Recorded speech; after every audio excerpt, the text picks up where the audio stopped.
इस कार्यक्रम में हम आपका स्वागत करते हैं। ये कार्यक्रम निस्वार्थ भाव से आपकी सेवा के लिए प्रस्तुत किया जाएगा। आज का कार्यक्रम हम यहाँ से शुरू करते हैं। इसके लिए आप सभी लोग अपना ध्यान मेरी आवाज़ पर लगाइए। संयोग से, दैव योग से, ईश्वर की कृपा समझो, जो बिना मांगे तुम्हें एक ऐसा कालिदास की तरह गुरु मिल गया जो तुम्हें पीट पाट करके किनारे तो पहुंचा ही सकता है। भी सामर्थ्य तो है। अगर इन बातों में तुम किसी प्रकार की गहराई का अनुभव करते हो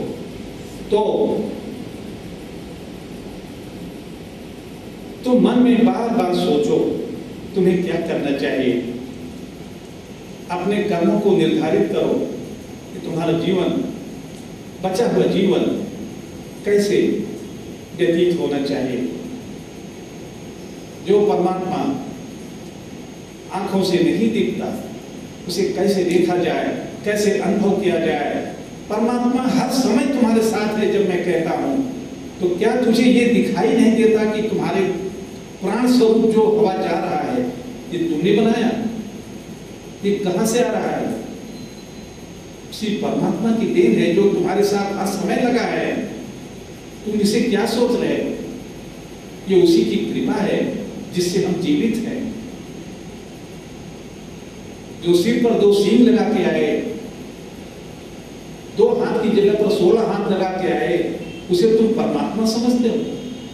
परमात्मा वह नहीं है। परमात्मा तुम्हारा ज्ञान है। तुम्हारे अंदर की वह बुद्धि जब परमात्मा वृत्ति बन जाए, उसके अंदर से परमात्मा को प्राप्त करने की इच्छा जागृत हो, ज्ञान उत्पन्न होने लगे, परमात्मा का दर्शन हर क्षण, हर सेकंड, हर स्थान पर होते रहेगा। तब तुम्हें कोई दुश्मन नहीं दिखेगा।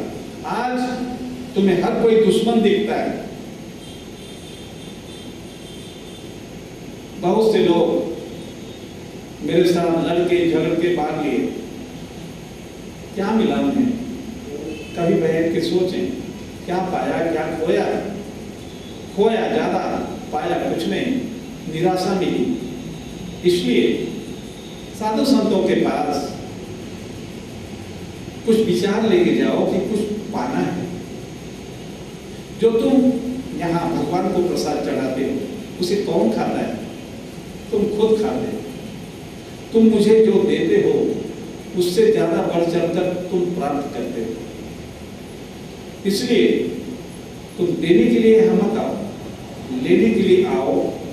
और वह ज्ञान जिससे तुम्हारा परम कल्याण हो, जिससे मोक्ष की प्राप्ति हो, जिससे प्राप्त करने पर तुम्हारे दुखों का नाश हो, तुम्हारा बचा हुआ जीवन आनंद से व्यतीत हो,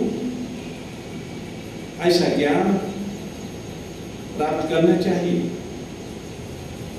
गुरु के प्रति श्रद्धा भावना, ये कृष्ण ने समझा दिया। ये उनके 6वें अध्याय में है। 6वें अध्याय का मतलब जो ज्ञान साधना की 6ठी सीढ़ी है, वहां उन्होंने कहा कि गुरु की उपासना के बिना यह ज्ञान मिलता नहीं है। सब पढ़ लोगे, सब जान जाओगे, ज्ञान नहीं पाओगे, उलझ जाओगे, विवेक उत्पन्न होगा नहीं। जो अनात्म वस्तु है उसमें तुम आत्मा को आरोपित करोगे। पानी में तुम भगवान देखोगे, पत्थर में तुम भगवान देखोगे, भगवान की भी बेइज्जती कर रहे हो। परमात्मा कहता है ये हमारी छवि है, हमारी माया है, हम नहीं हैं, हम उससे अलग हैं।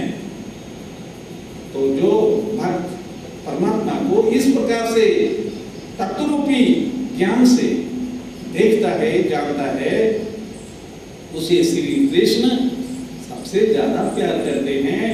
उसकी रक्षा सुरक्षा के लिए सदैव तैयार रहते हैं। द्रौपदी के सिर से साड़ी हट गई। ज्ञानियों ने कहा, उन्होंने द्वारकाधीश को बुलाया द्वारिका से आने में कृष्ण को समय लगा।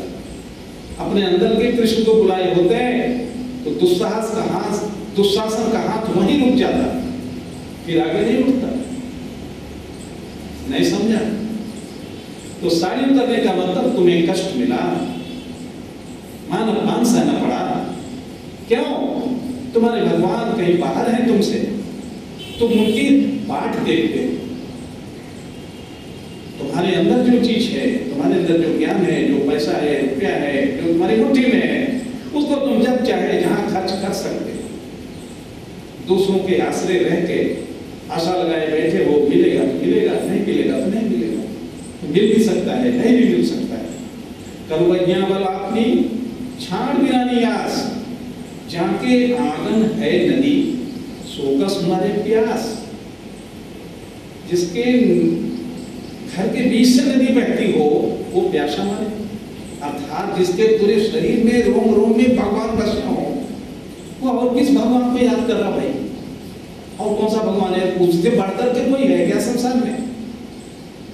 और बाकी जो छोटे मोटे देवी देवता है, इनके बारे में तुमने कभी जाना नहीं। 2 साल पहले देवी देवताओं की विवेचना मैंने यहाँ क्लास में किया था। देवी देवता और कुछ नहीं है, कोई 2 सींग वाला जानवर या मनुष्य नहीं है, बल्कि स्थूल वस्तु का इंडिकेशन है हमें समझाने के लिए। जैसे रुपया नोट को क्या संबोधन दिया?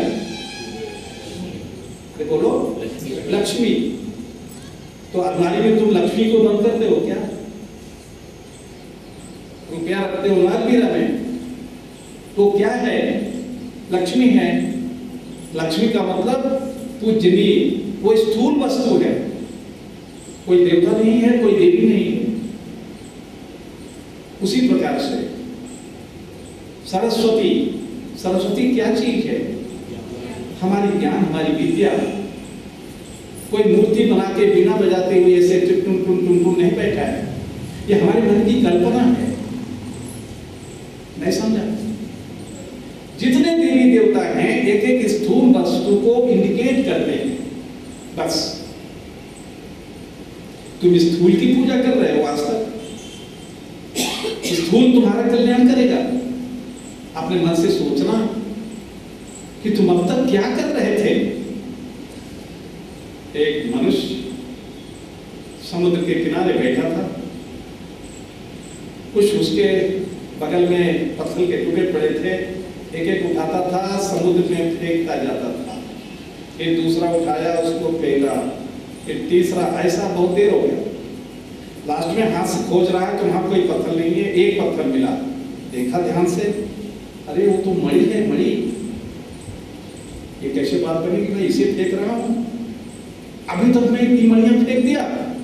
पश्चाताप किया। तो तुम एक एक दिन अपना जो फेंक रहे हो, बर्बाद कर रहे हो, विचार करना। अब यह कार्यक्रम आज का यहीं पर शेष होता है। इसका बचा हुआ भाग इसके अगले क्रम में, अगले भाग में मिलेगा। हरिओम तत्सत।